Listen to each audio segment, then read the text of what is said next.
Good evening, everybody. This is Patrick Millikin from the Poison Pen Bookstore, and we're glad to have you here tonight for another of our virtual events.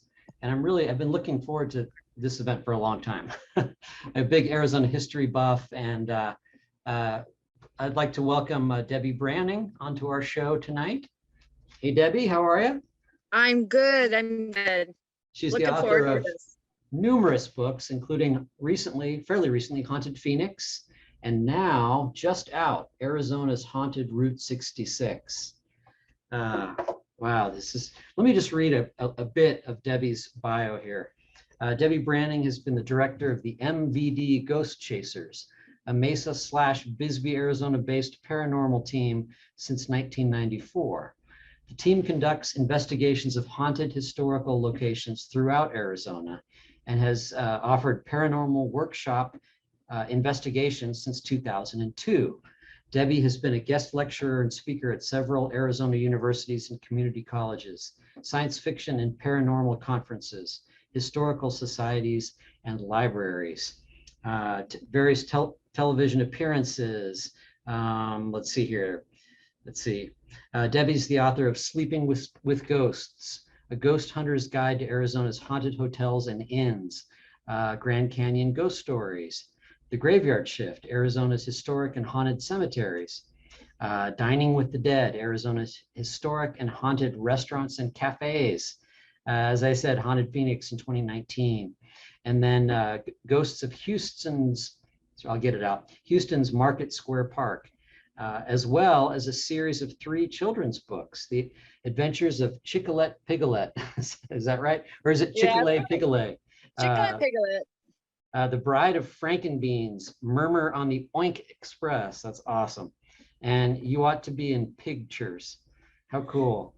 Debbie, it's a real treat to have you here. Oh, thank you. Thank you. This is going to be fun. I can tell. Yeah. Well, Arizona's Haunted Route 66. I mean, it's such an iconic subject. And, a lot of people, Arizona, as you know, of course, is packed with the remnants of the recent past and the ancient past. Exactly. We were talking a little bit about, before we went live here, about Debbie has a home in Bisbee, and I was talking about what a weird, eerie vibe I often get in Bisbee, and just the imprint of the past, what it leaves on these places. Maybe can you just talk, this is a very long-winded way of getting into, can you just talk a little bit about what first got you interested in these paranormal investigations and what you really do? What I really do? Well, I've always enjoyed, horror stories and things like that when I was young. So when I moved to Arizona, I had a ghost in my apartment. And it was really strange because it had to be a male ghost because he was really jealous of guys I would date, and things would go flying off the walls when I'd have guests over. And I thought, okay, there's a ghost here in the house with me. Well, then I found out that just down the road, there was some Indian ruins and things there. And I think that's where he originally came from. So then when I worked for the motor vehicle department, that's where MVD comes into the story here. So okay. MVD Ghost Chasers are a bunch of co-workers from the motor vehicle department. That was our original team. And we would get together on weekends, kind of ease the stress from, dealing with customers all week. And we were going to Douglas, Arizona, down to the Gadsden Hotel.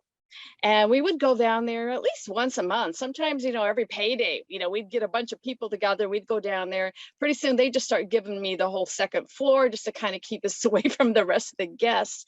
But it started encountering spirits there. And that's how the team kind of got together. And we just started going to historical places and investigating there. And that's basically how the team got together. And we started doing those little workshops because we wanted to share, locations with other people. So we would get people together and we'd, rent a hotel or a restaurant, sometimes a train depot, sometimes a mining town, and we would invite other people and we'd all investigate together. So that's basically how the workshops worked. And then, writing has always been my forte since I've been in first grade. I wanted to be a writer. And so I started, getting all our stories together from all our adventures. And that's how I started doing the books then. So a lot of these, stories in my books are actual adventures we've had on investigations. I contact other paranormal teams. So if they have a story they want to share at the locations, then I add their story and give them credit for the story. So it's kind of, getting all the paranormal teams together and sharing stories so everyone else can learn about the spirits in Arizona. So, and I kind of picked different topics. Like I said, Sleeping with Ghosts, that are about all the haunted hotels and bed and breakfasts around Arizona. That was my first book. And then, I did the hotels and the cemeteries. And then I was contacted to do the Grand Canyon. And then, of course, then Arcadia now has had me do the one on Haunted Phoenix and Diswood.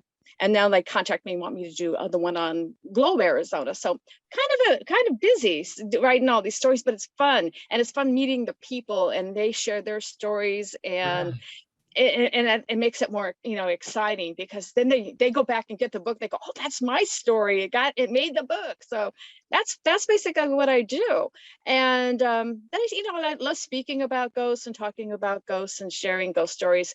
And Route 66 came along during the pandemic.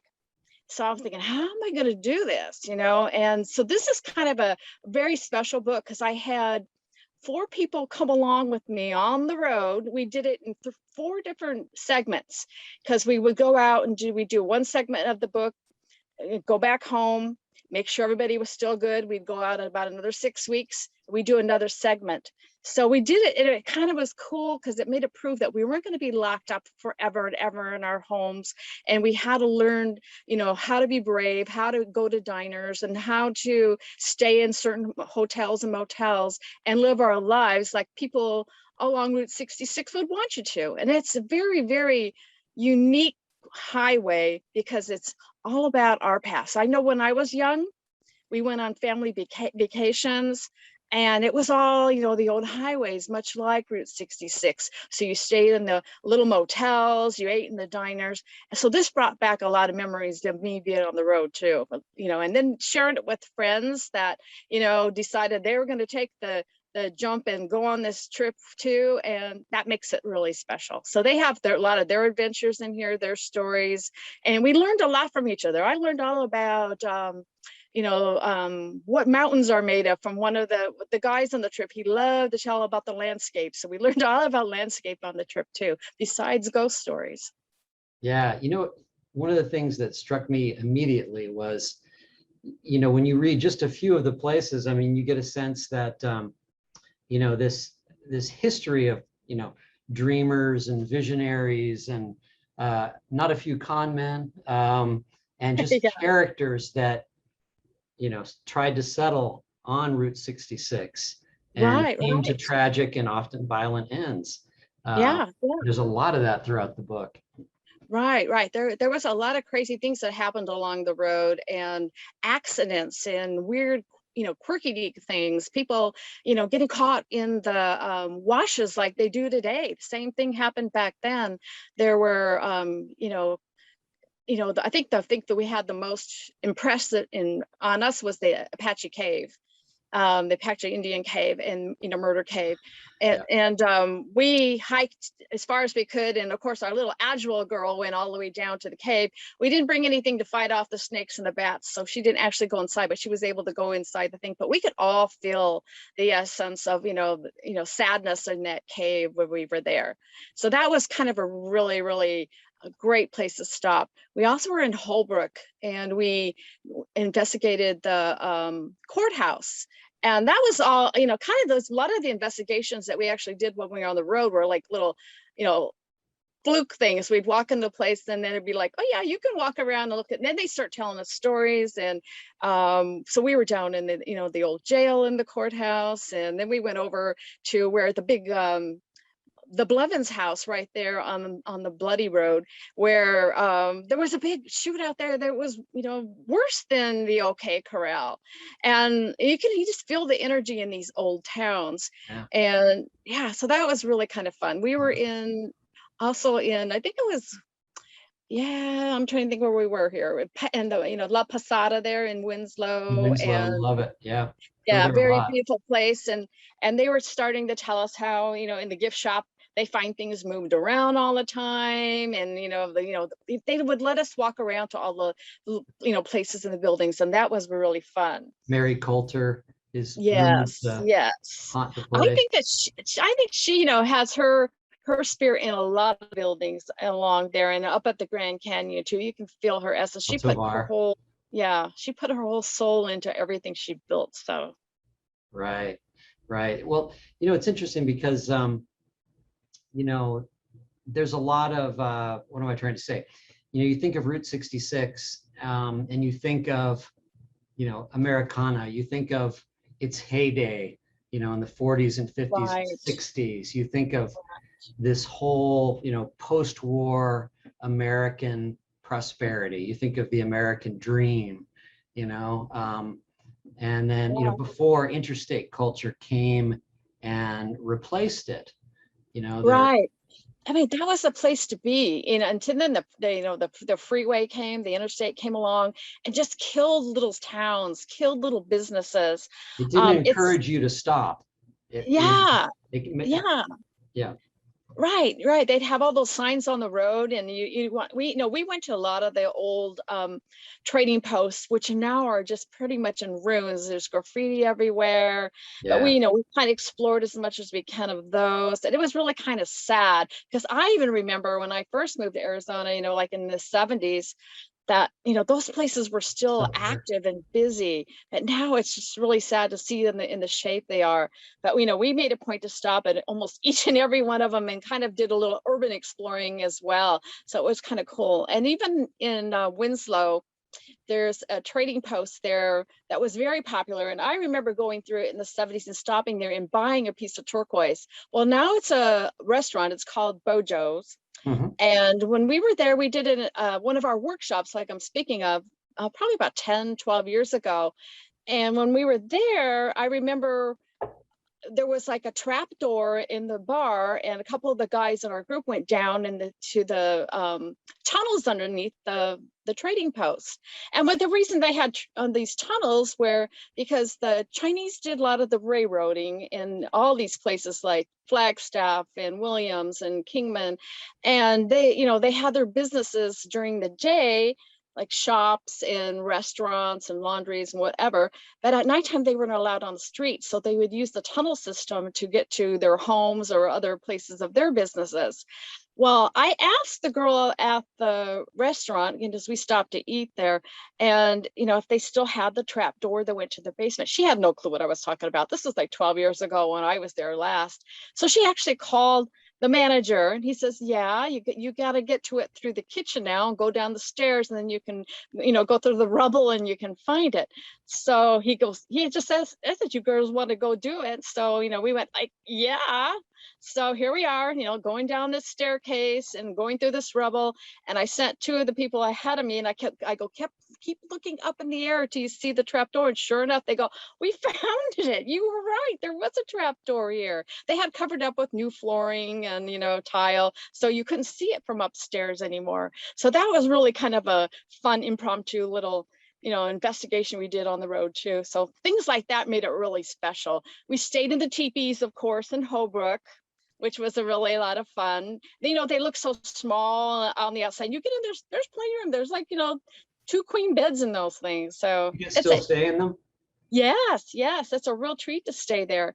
We stayed in another little motel in Winslow. We stayed in a hotel that was a popular motel back in its day, and that one was kind of neat too, because we did like a little spirit gathering in the outside that evening at a picnic table, and we started bringing in some of the spirits that used to stay there, and then we were able to kind of took down notes and look up names, and they were actually people who had lived in that particular motel back in its day. So that was kind of way cool that we were picking up names, and we were able to go back and find out, yeah, that lady had a beauty shop in this place. So yeah. Right. I like how you went from east to west, of course, which would be appropriate. Go west. That was such a Actually, big, we actually started in the west and went east. But in the book, we went east to west. But then when we did our trip, we started over on the California bordering and came okay. across, yeah. And then we went, the first time we went from the border to about, let's see, Hackberry. And then the next time we went from Hackberry over all the way to Williams, and then we went from Williams to Winslow, and Winslow all the way to the end, and came back and stayed in Holbrook. So like I said, we did in 4 sections. So it was a lot of driving, but it was a lot of fun. We had a really great time, and like I said, you get friends on the road, and they become better friends. Yeah, I really like the way the way you wrote the book, in these very entertaining and also in some places kind of personal. You mixed some of your own personal story in with these really nice, sort of capsule histories of the town. A very effective way to write the book. I thought it was Thank you. really fun read. Good. Now, a little while ago, and I won't forget Winona, we'll talk about that. But I wanted to ask you about, you mentioned this Apache death cave. Yes. And that has to be one of the eeriest places I've ever been. It is eerie. My wife and I, we go up to that area quite a bit. We'll stay at La Posada usually. And we like to go out to the Hopi country, out to the mesas and things like that. Right. Well, anyway, in the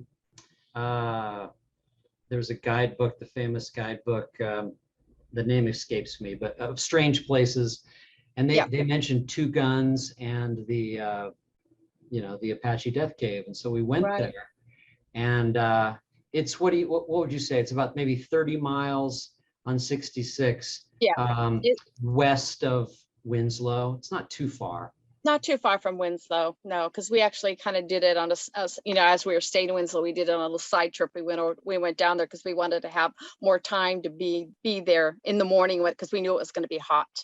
Right. Because we did that part, I think, in the summer. So yeah, so it's not very far, but yeah, then you gotta drive across the old Route 66 bridge, and you're like, oh, are we gonna make it? And then, like you said, then you just kind of, hike along, and we all had our hiking sticks so we could beat off the snakes if necessary. But yeah, it was like we're like, okay, we're not going to go down there. But we set Fallon down there, our younger, more agile girl, and she just hopped right down there into the cave. So did she actually go in? She went to the opening, but like I said, we didn't have anything, because it was rattlesnake time and there are bats in there. So we didn't want to get her to be captured in there forever. We were just down there. We were just there for the second time. And just for the viewers, to give them a little bit of background, it's a really eerie story, and I may get it wrong, but as I understand it, there was a group of a war party of Apaches up from southern Arizona, and they had attacked an encampment of Navajo and killed a bunch of people, and then vanished. They killed a bunch of women too, apparently, women and children. And they vanished into the desert, and a Navajo party went after them, chasing after them. And at some point, this group just disappeared. The Apaches, they just disappeared from sight. And the Navajos discovered that they had all, with their horses and everything, gone into this cave, which is— They start seeing smoke coming up through the cracks. They started seeing smoke coming up through the cracks. Yeah. Well, they, ultimately trapped them and killed all of them. Right. In this cave. And, a lot of the Navajos and the Apaches, of course, consider it bad mojo, bad juju. And then I won't go into the whole thing, but then this kind of con artist sort of scammer goes there and gets the bright idea to set up this zoo, and he desecrates the graves and takes the bones out and has tours, and Yeah, he made it crazy there. He got the bad mojo though. He Yes. ended up at those, then he had that little zoo and the animals were attacking him. And it was like Yes. every time I read a newspaper article, like, oh, now he was bit by, this animal, and now No. this animal attacked him. I was having such a fun time finding all these newspaper stories about his demise. And basically then there was a murder, involving him. And then pretty Right. soon he was ousted out of town pretty much. Right. Time for him to go. Yes. But you can go there. I mean, you can go to these ruins. They're still there. Yeah. And the first time we went, we got just that eerie feeling. I mean, you walk close to the entrance to the cave, and I crept down there. I didn't go all the way in. I was too freaked out. Yeah. Immediately, it's much colder. This cold air comes out. Mm-hmm. And we get back into our car and the check engine light's on. I mean, it was just really weird. Yeah. Anyway, sorry to take up so much time about that, but that's one of the good stories. That was one of our favorite days as well, because we were looking forward to that one, because we had read all the stories about it and we wanted to see what we would feel, because we talked to other paranormal investigators that had been there too, to see what they thought. So we all kind of went in there with an open mind to see what we would feel as well. So like I said, that was kind of the fun part of it, because I did contact several other paranormal teams that had visited these places as well to share their stories, what they have felt too. So, a lot of people up in Holbrook near the, the blood, Bucket of Blood saloon and everything, right. They had experiences there too. So it was a very crazy time, and that, like I said, the highway was, there was always scams going on and accidents, there's, spirits floating around just from all the accidents that happened there, train wrecks, and it was busy, but it was fun to learn all about it. I tell you, we had a blast. Yeah. I'm sure. Yeah.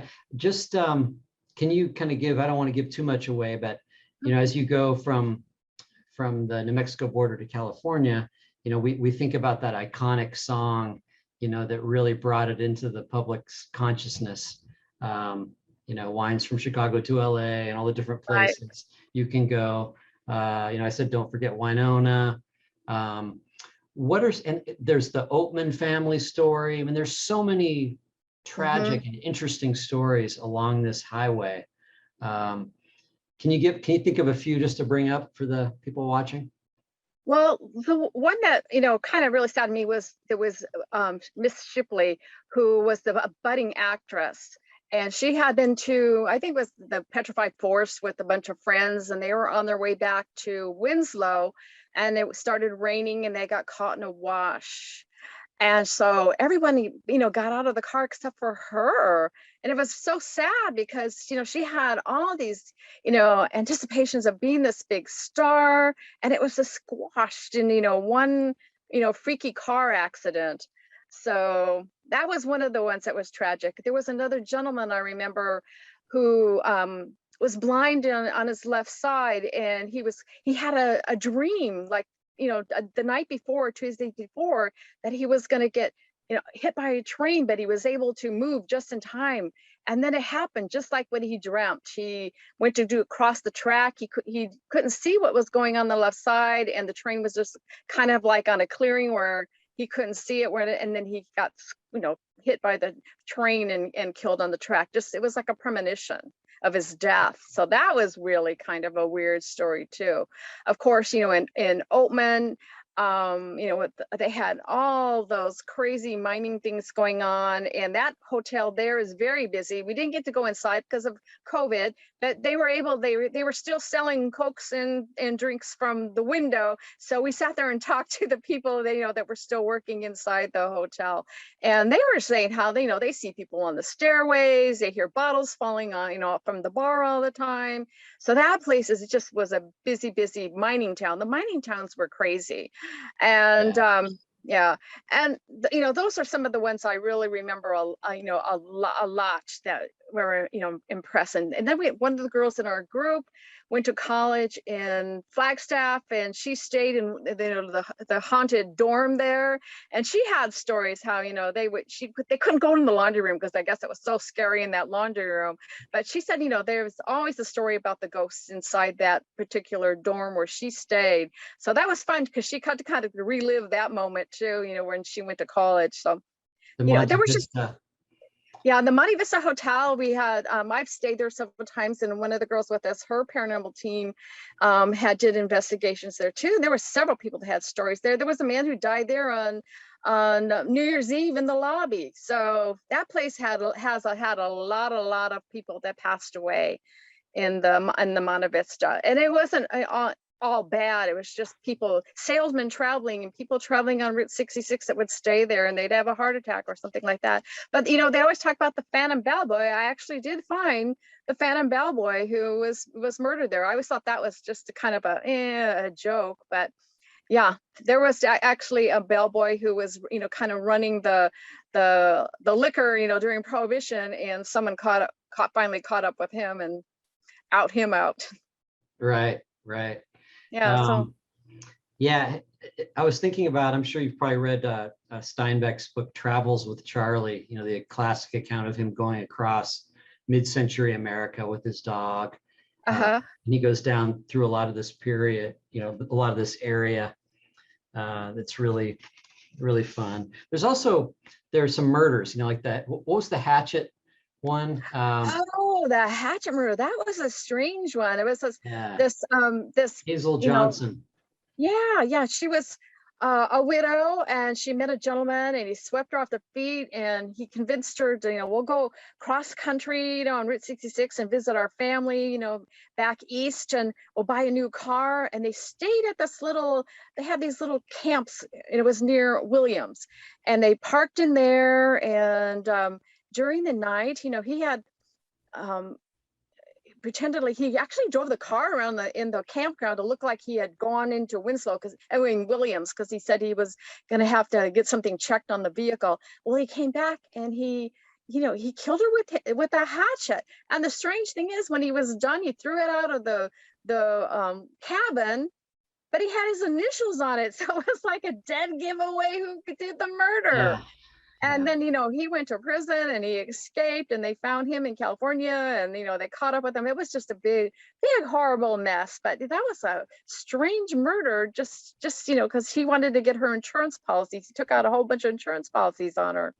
So, yeah, that was a really crazy one, too. And then, of course, the old schools that we visited, and you know, when we visited one school, we almost got thrown out because we were just taking pictures, and they just didn't want us there, you know, because they thought we were going to trespass. But I go, no, we're just taking pictures for a book. And boy, they just followed us out of town. They wanted to make sure that, you know, that was in Hackberry, you know, they didn't want us back there taking pictures of their old school. So, you know, it was just strange things like that. It was a lot of fun, though. Yeah, you know, it's funny. It's interesting that when I don't know about you, but I'm sure that you agree with this, but when you drive through these little old towns, you know, you can't help but wonder. I wonder, who lived there. You know, I wonder what their dreams were like. You know, what happened in their lives. You know, I mean, we all have the same. There's a lot of similarities between people, of course. We all have the same dreams and hopes and love stories and all these kind of things that play out during our lives. And I like in the book how you really, by showing us these individual stories that happened, you really get a sense of that traveling along this road. I mean, the people who came before. I really like that. Yeah, well, you know, when you first come into Arizona, you know, from New Mexico, you're part of a scene from the Grapes of Wrath. I mean, that was, you know, their route that they took. And then when you leave the state, they're going over that bridge on the other side. And again, you know, it's from Grapes of Wrath. And then for your more modern day people that don't even know what Grapes of Wrath is, you've got Easy Rider coming across that same bridge, you bet, over the Colorado River there. That's right. And also then we stopped at that little place there in the movie. It was another place where they were going to try to get a motel, and the motel guy wouldn't let them in. And that was just kind of a cool pit stop. We would just look for quirky places. Not only did it was spooky, it would be, you know, something just kind of quirky out of the ordinary. We'd throw in the book too. Like, you know, I think you maybe saw the thing when we stayed at the teepees, and I told about a story when I was there with another group that we used to do this thing called cemetery crawl, where we would visit cemeteries around Arizona, and we stayed there at the teepees. And while we were there, there was a gentleman that was a Elvis impersonator who was also staying at the same place. And so, you know, we got, you know, he had it even on his license plate, it said Elvis, and he was the whole, you know, 9 yards. In the evening, after we all went to dinner, we came back, we were getting ready because we knew we had to drive all the way back to Phoenix the next day. And it was about 9:45, and all of a sudden I started hearing, like, you know, tom-tom drums beating, dum, dum, dum, dum, dum, and lights were on, and music was playing, and I opened up the door, and here's this Elvis guy with the boombox over his head, and he said, "Oh, I'm just out here having a little fun, you know, sorry I disturbed you, darling." And I just started laughing because it was just the funniest thing, you know. And then, you know, the next day he was gone. Then we all started thinking, well, was that a really impersonator, or is Elvis still out there driving around on Route 66? We don't know. You know, maybe he's not really dead. Maybe this is his ghost. It was fun, though. It was fun. Yeah. Let me just address, I'm trying to, there's some people on Facebook. Yeah, where can we purchase the book is a question. And yes, we do have copies available through the Poison Pen bookstore. It is also available at the A Word, which we won't say, but somebody posted. But yeah, we have copies for sale of several of Debbie's books, Haunted Phoenix.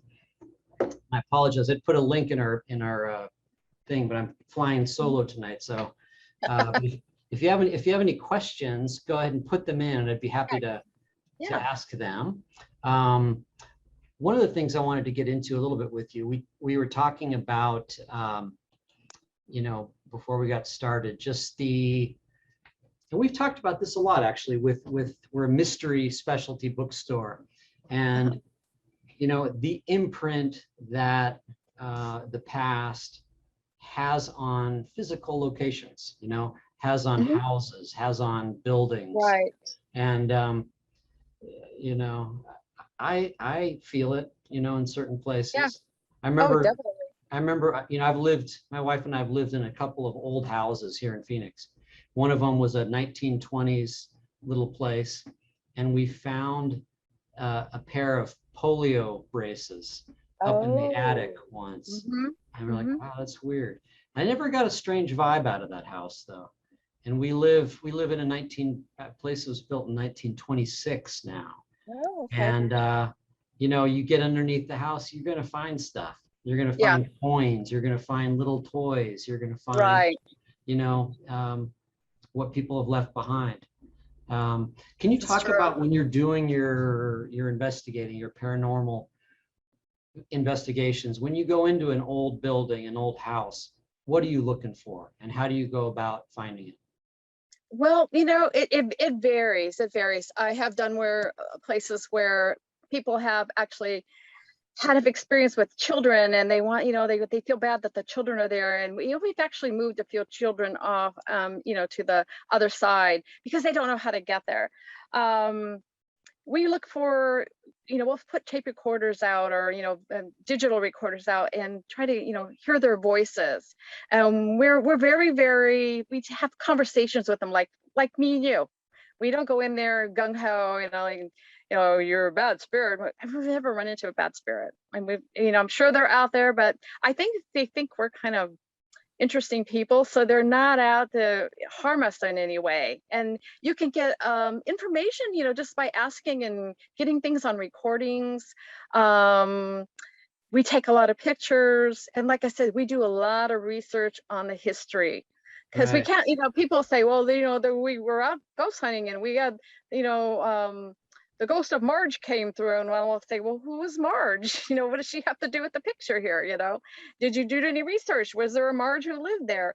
So we do a lot of research on the buildings. In fact, we know, like, you can go back and get all the documents and see who lived in a building and get a lot of information from that. and then you start looking in the newspapers and go, oh, well, maybe that was, Marge, because she died in the house, on such and such day, and she loved that house. That was her dream house. So maybe that's why she's there. And that's what we kind of look for. We try to find a connection with, the spirits while we're there, and talk to them, and, see what they can leave for us. Like in my house in Bisbee, I have actually found little trinkets laying around. I know there's a little girl ghost in that place. There's a miner, a gentleman, and they have left trinkets for us, when we come down to the house. And I've seen the little girl. She was just kind of standing there in front of the TV one day, and I just looked at her, and she looked at me, and she disappeared. But she's kind of, in and out of the place quite a bit. And I just think, of course, maybe my other thing was being across the street from a cemetery. Maybe people just wander in. I don't know. Yeah. But yeah, we're just kind of really open when we go on, investigations, and we kind of know the history, and then we try to see if by any chance those people that are in the history books about the place might be the ones that are haunting it. And like I said, we've never really run into anything really bad. None of us have been, pushed or shoved down the stairs or anything like that. We go in very open-minded. Right. I don't know about you, but when I get to that part of the state, I also feel the presence of I don't want to get too out in the ether here, but the presence of the more ancient inhabitants of the region. Yes. You could really feel that, and just looking at the landscape and everything like that too.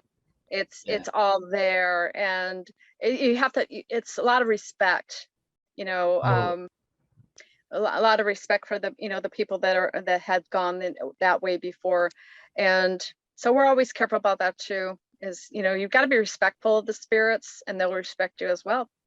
Yeah, we had the opportunity. I said we like to go to the Hopi Land. When you get out there on the mesas and you look out there, I mean, that is a spiritual landscape. I mean, there's just no question about it. Right. And we luckily, I mean, you can't go onto like Hopi Facebook and find out when their rituals are and stuff. They're very secretive. Very secretive. Well, we got to just by chance to go to a dance.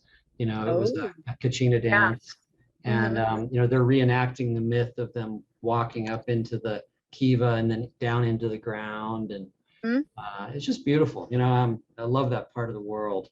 Yeah. One of the girls in the group that went along with us did a lot of work at some of the reservations as a counselor.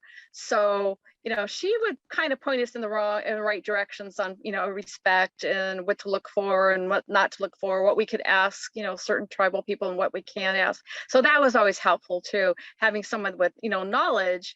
And, we were in buildings where I think in Holbrook, a gentleman had visited the museum there and had left some items in one of the displays, and the girl who was working the counter, she goes, I don't know, I don't understand, maybe you guys do it. And we just figured out he was looking for peace in his life, and so he left some items and to look for peace in his life. And so we thought we're going to leave it there, because that's what he needs that in that display, so then it might help him down the road later.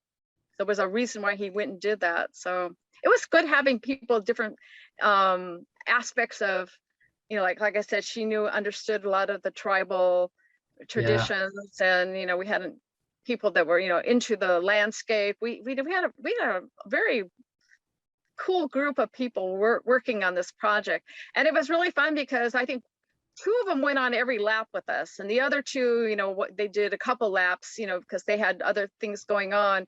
But the 2 of them went on every single, leg of the trip. So they were really into it. So it was really kind of, like I said, really kind of fun, because they wanted to see it finished. So right, sure, absolutely. Yeah. And Arizona in general is a great car state. It is. We don't have a whole lot of rust going on, and so classic car enthusiasts are naturally drawn here. Yeah, Kingman's a big town for the classic cars. Yeah, it's great to see shows. Yep. Winslow. Absolutely, and also just to circle back a little bit on the ancients. presence. You see in the kitsch along Route 66, you know, you see the attitudes towards the American Indians represented in the kitsch, you know, and a lot of it's not very accurate. No, not these days. To put it mildly, No. you know, I mean, you got teepees out in the desert. That's probably why all those trading posts are no longer in existence, because it was kind of crazy back then. I remember coming here in the 70s and 80s, and you'd have, you know, all the little kitschy little trading post, you know, items, and you know, it was like, nah, probably not very accurate for today's standards. Yeah, but it's great to see the like Meteor City that's still there a little bit. Right. Yeah. Let's see here. Anybody have questions or experiences you'd like to throw into the mix here? I think they're just enjoying. They're just all listening. Enjoying watching. Yeah. Let me see. There were a couple of the specific places I wanted to ask you about. Okay. Let's see here. So we get into Flag, the Monte Vista we talked about. Yeah, we've been you know, focusing mainly on the eastern part of Route 66, and I think it's Arizona's stretch of 66 is considered, you know, one of the most desolate. Yeah, it's right? one of the longest actual stretches of Route 66, and you know, it's from around, you know, Williams all the way to Hackberry, and you're actually going on old Route 66 quite a long distance, because you know, a lot of the other states, you know, it's the freeway the whole way. You can get off in the towns and kind of drive down Main Street and you're on Route 66, but Arizona has a really long stretch that's the actual roadway. And so that was really cool too, you know, actually, and you know, driving on that highway. And the cover of the book was actually taken by one of the people on there, and that's actually part of the real road. I like that they added the little sign in there and the scary moon, but that is actually part of the highway. And you know, one of the people that were with me took that picture, and I said, this has got to be the cover. It's so perfect. Yeah. And there's, so that was exciting, and I go, this is the shot. Absolutely. Yeah. So that's the desolated part, though. There's not much out there. You know, you've got way out there in Oatman, and then you got that windy road back to Kingman, and you know, then and it's not much. You know, you go on that Route 66 route, you're going, you know, Ash Fork and Hackberry and a couple other little small places. But there are a lot of not those. much there. Yeah, not much there anymore, but they're still there. Right, and some of those towns, particularly on the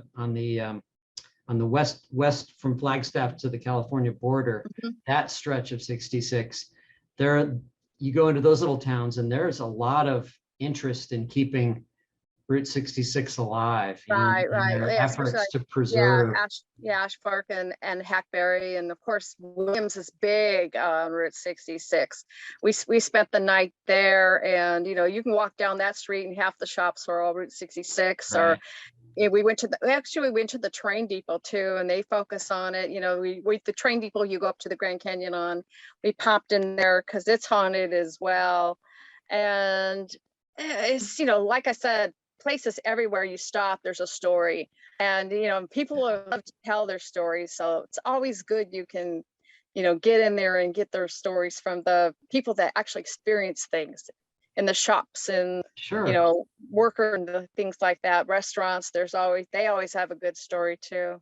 Right, absolutely. You know, it's funny, Sarah, who's watching, she says, do you have any stories or info related to anything haunted, related to the Petrified Forest or Painted Desert area? Oh yeah, you don't ever want to take anything from the Petrified Forest. So you're cursed. And many people have, you know, learned that through the ages, that if you grab a piece of that wood, you're going to have bad luck. And people actually send them back. They bring them back, and you know, so that is that story.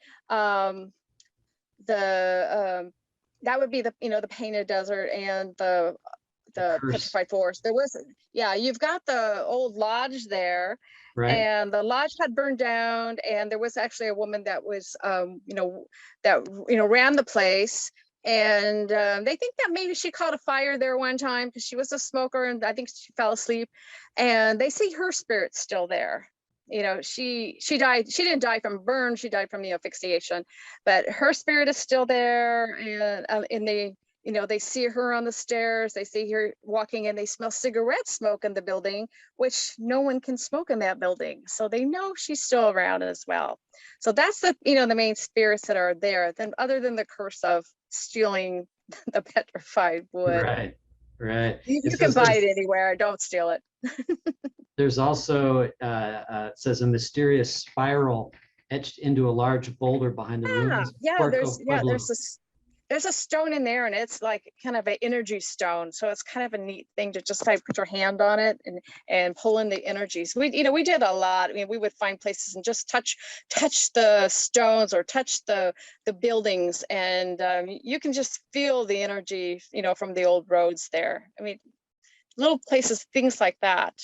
Yeah, absolutely. Pulling the energy.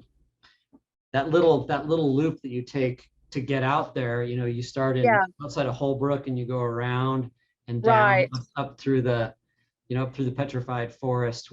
Yes. Into painted desert. Oh man, beautiful. Yeah, it's a great little jaunt. I've done it a few times. Yeah. Let's see. Anybody else have questions?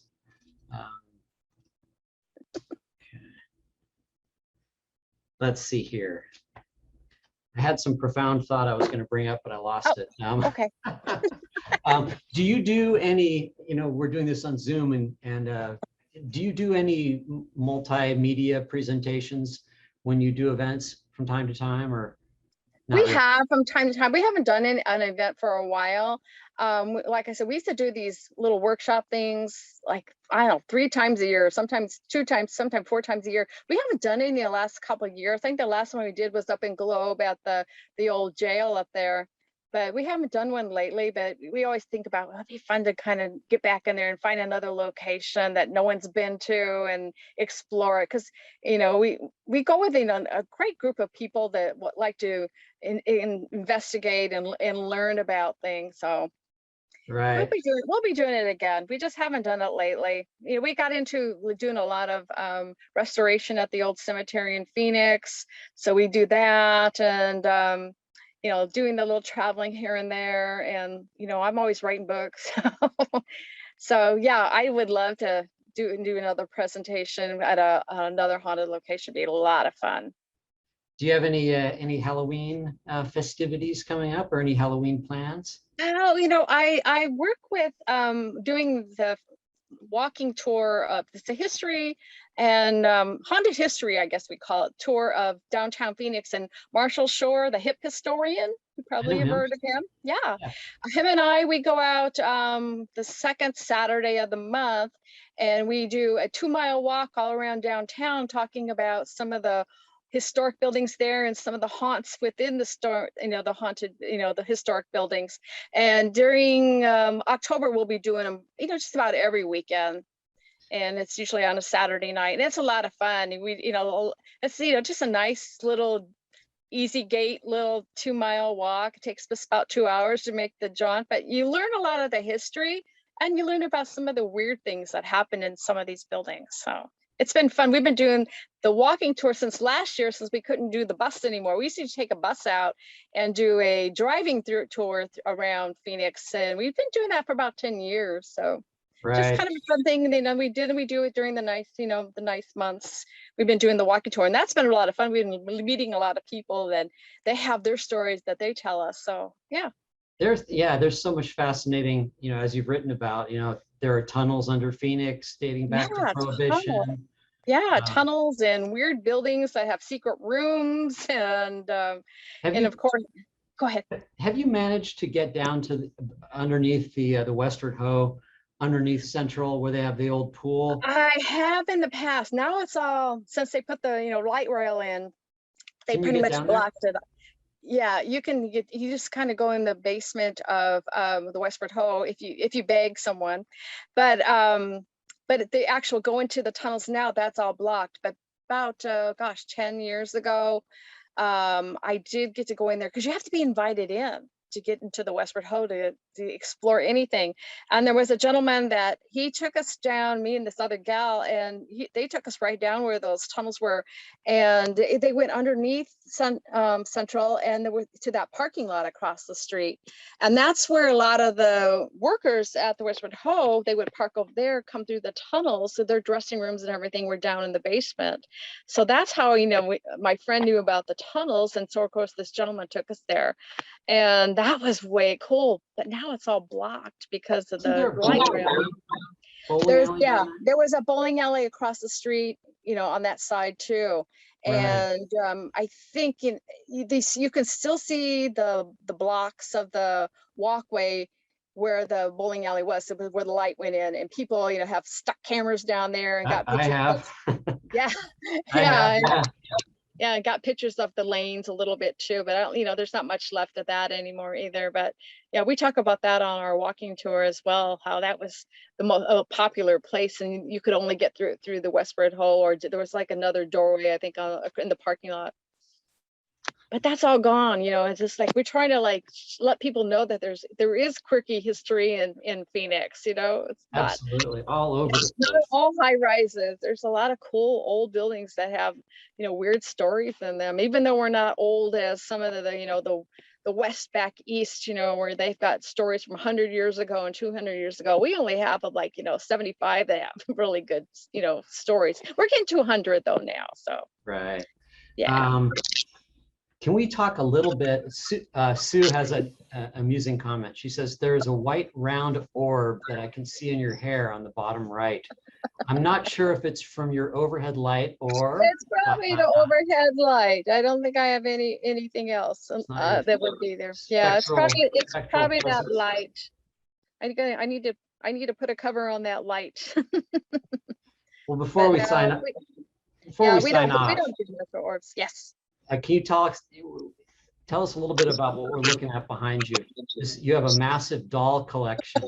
I have a massive doll collection. I try to block it off much as I can, but they're all, I collect celebrity dolls of they're mostly Barbie size, but I do have large ones of Shirley Temple and, what do we talk? Carol Channing from Hello Dolly and Gone with the Wind, and who else we have up there? Oh, Elvis. We have all kinds of dolls, and the Little Rascals and skating dolls and Lucy dolls. But I probably have 750 celebrity dolls that I have collected through the years, because I wanted to have a celebrity doll museum. But now my daughter just keeps telling me, Mom, when you die, I'm going to have a sale, buy one, get 5 free. I don't want them. But yeah, I still collect them. I'll see them, online, or I'll see one in the store, and I still have to buy them, even though they're just being stacked up in boxes now. But I just think they're fun. Yeah. What are some of the more eccentric ones you have? Can you think of any weird ones? Yeah, I like to tell the story about my W.C. Fields doll that I got it on eBay, years ago, and I had it standing freestyle in my kitchen for probably 3 or 4 days, and I decided, well, I got to put it up on the shelf with the rest of its kind. So I brought it in, put it on the shelf. The next day I find it, and it's laying sideways on another shelf. So right away I asked my daughter, did you move this doll? And she said, Mom, I don't touch your dolls. And so I went, put it back on the top shelf, came back a couple days later, it's on the floor again. And I thought, okay, who's ever doesn't like W.C. Fields, you're just going to have to live with it. This doll's here. I'm going to put it back up. I don't want anyone touching it again. Leave it alone. And I came back the next day, the doll's standing sideways with his lapels up so you can't see his face. I've left it like that for now. I don't know how long it's been, probably 8 years. I dust him off from the outside a little bit, but I haven't touched him, and I haven't had any problem with that doll ever again. I call that my haunted doll. Everybody has to have one haunted doll, and it's the W.C. Fields. Interesting. So, that's my quirky doll. Mm-hmm. Boy, I think I'm starting to agree with Sue here. I can see the little, she says it's very faint. It moves about up to your chin. I see the little orb. It kind of disappears and comes back. Okay. Yeah. All right. So we have a haunted author as well. A haunted author. I wouldn't doubt it. Debbie, thank you so much. This has been such Thank fun you. talking with you tonight. And thanks I had a everybody good for time. tuning in. Thank you. Yeah, rush out and get these books and some of Debbie's other work. Go They're on a so trip. much fun to read. Yeah. Go Well, on a vacation. absolutely. Go out and visit the wonderful 2-lane highways that we have in Arizona still. There's so many of them. Yes.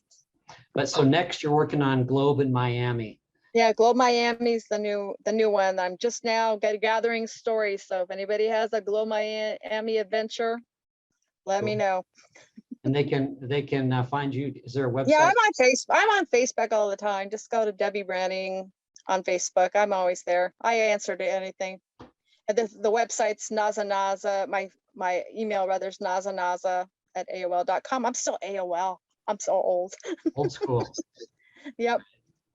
All right, Debbie. Thanks so much. Have a great night. Thanks everybody for watching. Take care now.